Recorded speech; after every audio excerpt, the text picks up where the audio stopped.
And good morning, everyone. My name is Tom Stark. I'm also known as the Organic Retiree. And Len, Mario, and everybody on this call, I really appreciate your being here today. Susan, I really got to give her a shout out because she always is posting little chi tweets and messages announcing this. And so this morning she put out one called Target Practice, and that's really what we're going to talk about today. It's Monday. It is, we used to call it the gateway to the week, and so I'm going to use that basic analogy today as well. It's Monday, it's the gateway day for the week. And so when we think about it, we think about who we're going to prospect, who we're going to be talking to, how we are going to introduce ourselves and our product and our business opportunity to other people. And so what I'm going to focus on today is how to identify and analyze your market, your target market, and especially for this year, because this year I believe is going to be a breakout year for many, many people. So we need to have an identity, we need to have a brand, we need to have an audience, and we need to know who that audience is. So although our company, our products, all the things that we represent, they may have an appeal to a large number of people, to a large group, it doesn't make sense to me to try and market to everyone. So what's your brand? And how are you going to identify that market? So we need to identify those people who really want and need what we're offering. See, targeting or segmenting these people means that you'll be able to identify and build your brand to the correct audience. And as we do that, it'll be more efficient, more effective in creating sales and creating brand partners when we know exactly who it is we're trying to target. First, we need to figure out the need for the product or the service or the business opportunity and focus on what that problem can solve for people. So we need to clearly identify that. And then the second is this, to refine the target market by identifying who has bought the product in the past or maybe who has been involved with this kind of industry in the past so that we can help them, lead them down that path to making a good, positive decision for themselves.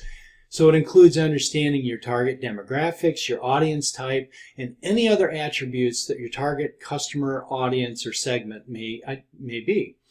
So if you have a product or a service or a brand that is new, a good alternative is to look at your competitors and see what additional insights are out there. But the toughest part of this process is you have to avoid making assumptions. We have to avoid making assumptions that say, we just know that these products are really good and everybody's going to love them. We just know that this business opportunity is really good and we just got to get it out in front of people. We also have to be more specific about who it is we're looking for. So as our business grows, as our brand grows, we should continue to evaluate and possibly change who that target market is, because the more we do this, the more success we receive or the more accomplishments we achieve. We're also going to be able to say, wait a minute, this is working, that's not working, and so we need to refine it. So know who you're targeting and then continually refine it, and that will help ensure that we're always moving on the right track. So there are 5 basic components that we want to look at today. And the first one is this. We want to gather intel. We want to look at various things within the target market. So for me, branding as the organic retiree, I am generally assuming that I'm looking at people in my age bracket or above, 40 and up. People who are looking at retirement, people who are looking at their health and long-term consequences to decisions that they've made. So I'm automatically looking for that. Does that mean that I won't talk to someone who's 20? Of course not. I will talk to them. But really what I'm beginning to do in talking to that person is understand who it is that they know, where we can begin to recruit through them so that we can find the people who they're connected to. So they may be interested in what I have to offer, but maybe not. But they definitely know people who are. But I want to know who that target market is, and I want to be able to market toward it. We have a lot of people involved with this call who target organic moms or fitness and that sort of thing. But know specifically who it is that you're looking for and target it down to the age. Make it very specific to 1 or 2 people, male or female, so that we know exactly who it is we're going for and why we're talking about it. So there's some business questions that we need to ask ourselves. Is the potential market for our product or our service or a business opportunity, is it large enough? Do we need to alter our business idea to create a broader appeal for what it is that we're doing? Should we tailor our product or service in some way that maximize the effectiveness of that product? How do we use testimonies, for example? And how do we target our marketing efforts to optimize the reach within the most potential promising buyers that are out there? The second thing that I really believe in is that we have to create customer profiles and market segments. So these customers are who will find our product or our service or a business opportunity appealing, and what similar characteristics do they have in common. This will help us fine-tune what our messaging is from the top to the bottom. So we need to build a customer profile and to uncover those shared traits. So it could be demographics such as age, location, gender, level of income, educational level, marital status, occupation, ethnic background, any of those things. There's some psychographic criteria that we should look at, and it includes interests or hobbies, values, attitudes, behaviors, that type of thing, or lifestyle preferences. The third thing is be specific. The more specific we can be in building a brand, in building our audience, the easier it's going to be to craft compelling messages, how we message to our market. So new entrepreneurs, they don't really worry about that. And I know that when I got involved with Asante, I was just amazed at the number of different products that were out there. And then I really started thinking, well, how is it that we talk to certain people?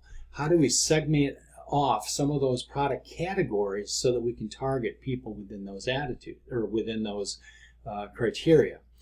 We need to drill down to who our audience truly is. What are their attitudes? What are their beliefs? What are their pain points? What is it that really motivates that person? And when we understand their age, income, that becomes the first step, drilling down into who the customer really is and what their problem really is. It makes more and more sense. It makes our conversations clearer and clearer when we have them with people.